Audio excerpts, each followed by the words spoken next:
النبي المكي Almadani Al-Hashmi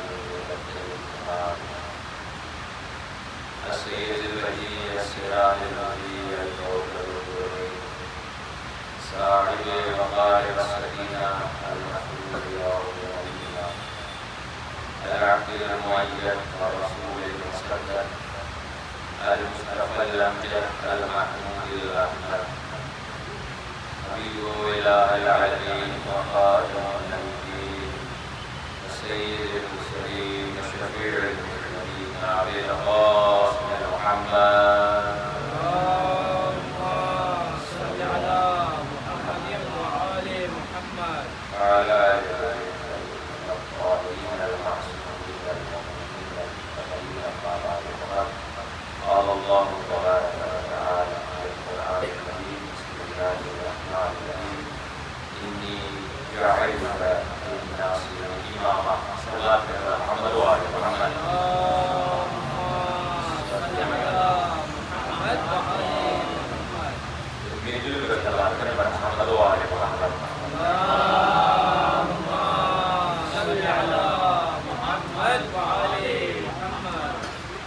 Masa kami bergerak. Mata kami bergerak. Majulah mukaram mukaram.